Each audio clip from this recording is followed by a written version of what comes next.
अहोई व्रत कथा और पूजन बच्चों को लंबी आयु प्रदान करती है अहोई माता। कार्तिक माह की अष्टमी को अहोई माता का व्रत और पूजन किया जाता है।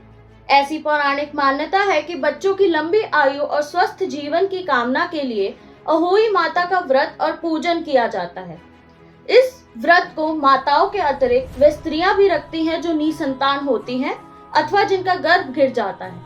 अहोई माता की कृपा से न केवल स्वस्थ और सुंदर संतान की प्राप्ति होती है, अपितु संतान की आयु भी लंबी होती है।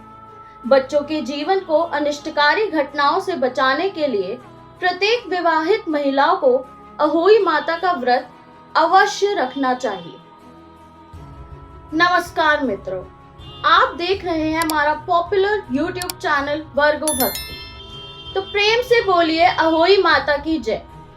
आज हम आपको इस व्रत के महत्व को बताने के साथ साथ इसकी कथा भी बताएंगे। अहोई माता व्रत कथा इस प्रकार है। प्राचीन काल में एक साहूकार था जिसके 7 बेटे और 7 बहुएं थी। इस साहूकार की एक बेटी भी थी जो दीपावली में ससुराल से मायके आई थी।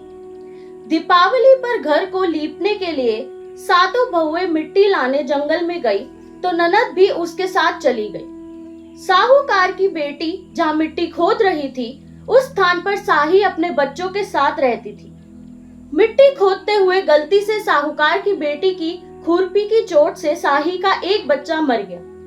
इस पर क्रोधित होकर साही बोली, मैं तुम्हारी कोख बांधूंगी जिसके कारण तुम्हें कभी संतान की प्राप्ति नहीं हो पाएगी। साही की बात सुनकर साहूकार की बेटी अपने 7 भाभियों को एक एक कर विनती करती है कि वह उसके बदले अपनी कोख बंधवा ले। सबसे छोटी भाभी ननद के बदले अपनी कोख बंधवाने के लिए तैयार हो जाती है। इसके बाद छोटी भाभी के जो भी बच्चे होते हैं वे 7 दिन बाद मर जाते थे। 7 पुत्रों की इस प्रकार मृत्यु होने के बाद उसने पंडित को बुलाकर इसका कारण पूछा। पंडित ने सूरी गाय की सेवा करने की सलाह दी। सूरी गाय सेवा से प्रसन्न होती है और उसे साही के पास ले जाती है। रास्ते में थक जाने पर दोनों आराम करने लगते हैं। अचानक साहूकार की छोटी बहू की नजर एक ओर जाती है। वह देखती है कि एक सांप गरुड़ के बच्चे को डसने जा रहा है। वह फुर्ती दिखाते हुए सांप को मार देती है। इतने में मादा गरुड़ वहां आ जाती है और खून बिखरा हुआ देखकर उसे लगता है कि छोटी बहू ने उसके बच्चे को मार दिया है। इस पर वह छोटी बहू को चोंच मारना शुरू कर देती है। छोटी बहू कहती है कि उसने तो उसके बच्चे की जान बचाई है। मादा गरुड़ ये सुनकर अत्यंत प्रसन्न हो जाती है और सूरी गाय सहित उन्हें साही के पास पहुंचा देती है।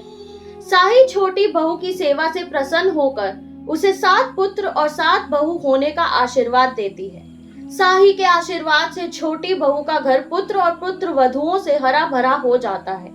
स्वस्थ और निरोगी पुत्रों को पकड़ पूरा परिवार प्रसन्न हो जाता है। प्रेम से बोलिए अहोई माता की जय। तो मित्रों, ये थी अहोई माता की कथा।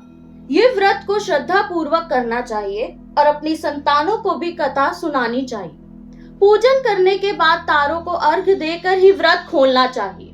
सभी बच्चों को प्रसाद वितरित करने के बाद ही स्वयं भोजन ग्रहण करना चाहिए। जो भी माता बहनें इस व्रत को श्रद्धा पूर्वक रखती हैं, उन्हें स्वस्थ और निरोगी संतानों की प्राप्ति होती है।